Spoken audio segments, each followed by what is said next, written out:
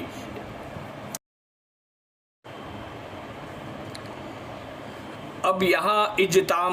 یہاں اجتماعی سطح پر عمل بالقرآن کے جامع اصطلاح کون سی ہے؟ اب یہاں اجتماعی سطح پر عمل بالقرآن کی جامع اصطلاح کون سی ہے؟ آسمانی کتابوں پر عمل کے لیے قرآن مجید کی دوسری اصطلاح اقامت ہے۔ غور سے سمجھے، اب یہاں اجتماعی سطح پر عمل بالقرآن کی جامع اصطلاح کون سی ہے؟ آسمانی کتابوں پر عمل کے لیے قرآن مجید کی دوسری اصطلاح اقامت نماز کی ہے۔ جیسے نماز کا ادا کرنا اور کام ہے اور نماز کو قائم کرنا اور کام ہے۔ نماز قائم کرنے کے لیے مسجد قائم کی جائیں گی، مسجد تعمیر کی جائیں گی، اس مسجد میں لائٹ، پنکھے، قالین، چٹائی، استنجا، مائک، ہر قسم کی چیزوں کا انتظام کیا جائے گا ضرورت کی۔ جس طرح ایک فرد میں اسلام کی مطلوبہ تبدیلی کا ایک ہی راستہ ہے کہ پہلے قرآن کو اس کے دل و دماغ میں اتارا جائے، جس طرح ایک فرد میں اسلام کی مطلوبہ تبدیلی کا ایک ہی راستہ ہے کہ پہلے قرآن کو اس کے دل و دماغ میں اتارا جائے تاکہ اس کا ذہن و فکر اور جذبات و احساسات قرآن کے تابع ہو، قرآن اس کا حکم بن جائے، نتیجتاً عمل از خود قرآن کے تابع ہو جائے گا۔ اسی طرح کسی حیت اجتماعی میں اسلامی انقلاب صرف اسی طرح برپا کیا جا سکتا ہے کہ پہلے اس کے ذہین اور سوچنے اور سمجھنے والوں کے قلوب و اذہان، یعنی کہ ذہن، قلوب و اذہان نور قرآن سے منور ہو، اس کی فکر و نظر میں قربانی انقلاب برپا ہو جائے، کسی حیت اجتماعیہ کے اصحاب علم و فکر کے طبقے میں ایمان و یقین کا مضبوط مرکز قائم ہو جائے تو پھر اس سے نور ایمان اور بصیرت دینی اور دوسرے طبقات میں لازماً سرایت کرے گی، جو جسد اجتماعی میں اعضاء اور جوارح کی حیثیت رکھتے ہیں، اور رفتہ رفتہ پوری اجتماعیت نور اسلام سے جگمگا اٹھیں گی اور پورے کا پورا دین اپنے مکمل نظام عدلیہ سمیت عملاً قائم ہو سکے گا۔ اس ایک راہ کے سوا اقامت دین کی کوئی راہ موجود نہیں ہے، جو راہ کے معنی انسان کے ہاتھ پاؤں اور دیگر اعضاء جس سے کسب و معاش کرتا ہے۔ جوارح کے معنی انسان کے ہاتھ پاؤں اور دیگر اعضاء جس سے کسب و معاش کرتا ہے۔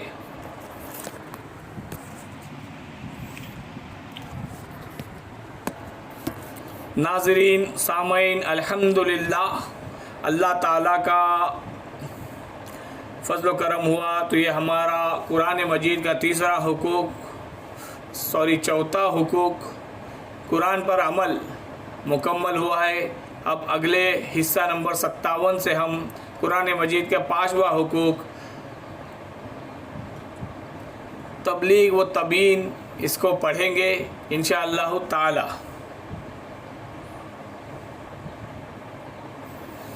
تو کافی کچھ باتیں سمجھ میں آئی۔ اللہ تعالی ہمیں کہنے سننے سے زیادہ عمل کرنے کی توفیق عطا فرمائے، اور اللہ تعالی ہمارے کاموں کو بنائے، ہماری بگڑی کو بنائے، ہمارے نصیب کو سنوارے، ہمارے مساجد، مکاتب، مدارس کی حفاظت فرمائے، دین اسلام کا بول بالا فرمائے، اور ہمیں کہنے سننے سے زیادہ عمل کرنے کی توفیق عطا فرمائے، اور قرآن کے حکم پر عمل کرنے کی توفیق عطا فرمائے، قرآن کے تمام حقوق کی ادائیگی کی فکر فرمائے اور ان حقوق کو ادا کرنے والا بنائے، ان حقوق کے ادا کرنے کی فکر عطا فرمائے اور اپنی توفیق سے ان کو پورا کرنے کی فکر عطا فرمائے اور اسے پورا کرائے اور بغیر حساب کتاب کے جنت میں داخل فرمائے۔ کافی کچھ ہم کو سیکھنے ملا ہے انشاءاللہ تعالی۔ اب اگلے حصے میں قرآن مجید کا 5واں حق تبلیغ و تبیین کے بارے میں پڑھیں گے۔ اللہ تعالی ہمیں کہنے سننے سے زیادہ عمل کرنے کی توفیق عطا فرمائے، آمین آمین۔ وآخر الدعوانا ان الحمد للہ رب العالمین۔ السلام علیکم ورحمۃ اللہ وبرکاتہ۔